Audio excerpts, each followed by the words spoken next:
So we are here with Nenna. Hello. Hey.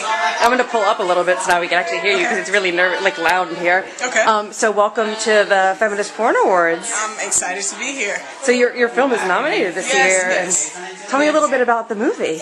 Well, Hella Brown actually came about because the first film, Tight Places, which actually won, we got a Feminist Porn Awards for Deliciously Diverse, and the second one is nominated this year.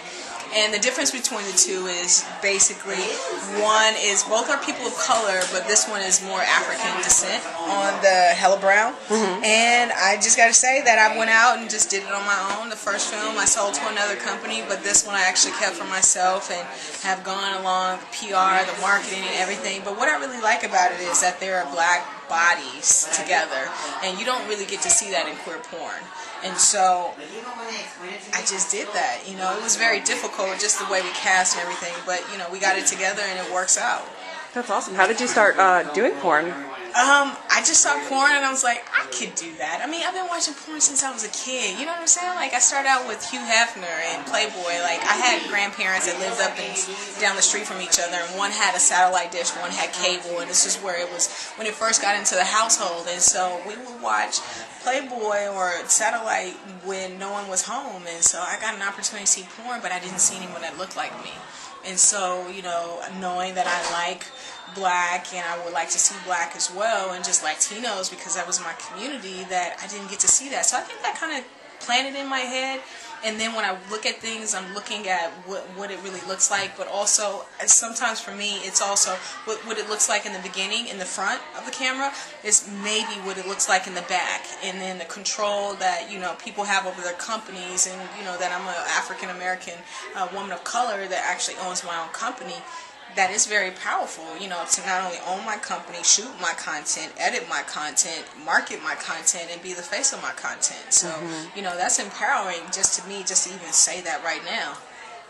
It's fantastic. Yeah, I think it is. I think, you know, if we want, not only can young adults dream about being in porn, about performing, but they also can dream about it and being the production of it, and also being in the production of it for, you know, getting, you know, creating their own spaces, safe spaces, like Good For Her, where we are right now. They have their own adult store. I have my own adult store now, which is in Oakland, California, Fillmore 510, and, you know, for others to believe that they can have this, that it's not a foreign idea, that they can shoot porn or be a part of porn or be a part of the sex industry in a business sense that some people really don't kind of legitimize or think about in a certain way. Awesome. Yeah. Well, what is your favorite porn? You've been watching porn forever. What's your favorite? Yeah, what's your favorite kind of porn? My favorite kind of porn is, I wouldn't say favorite kind of porn. I just like good. When you like. I like, you know what? I like vintage sex. I like vintage sex. You know, it was before. Someone had a T-shirt that said "Sex before AIDS," or, you know, certain diseases where people just fuck because they wanted to fuck. And they, you know, I watch the porn where people may be high a little bit, and you can see that, but they genuinely like each other. Like, the group sex is really group sex. It's not 2 or 3, it's like 10 people.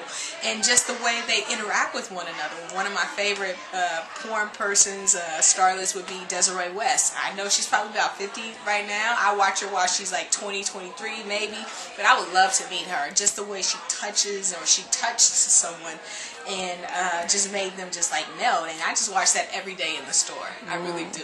And it's you know, it's a joy. I also like to watch one of my favorite performances, Mr. Marcus. Really enjoy watching him. I just really enjoy everyone's stuff. Trans Entities is one of my favorite porns, like Ignacio, and that Morty Diamond really did a great job with that whole production, just showing not only just people of color, but also the polyamorous lifestyle with someone with a disability, and knowing that, you know, just because they had a disability didn't mean that they were disabled sexually, or that they didn't have a role in the whole, you know, the sex scheme of things. So I thought that was powerful. Yeah. Fantastic. Well, Yeah. are there any more projects on the horizon now? Man. We got something coming for full figure individuals. Yeah. You know how I like that. Yeah. You saw my ears perk up. Yeah. So Go on. someone came to me and they said, can you just please do something? I said, okay, because actually it's coming. I have a lot of full figure porn in the store, full figure porn books as well as artwork, which people just love just to see themselves. But we want to make sure that individuals get to see themselves. I look forward to doing a trans project.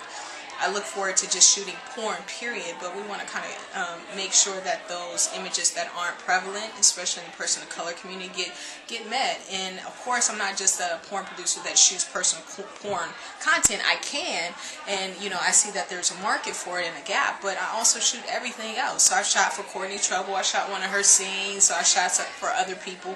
So we just shoot porn. I just love what we do. We have a nice little clubhouse. So, yeah. Well, I'm so happy. Thank you so much for the interview. Thank you. And good luck with your Feminist Porn Awards. Yes.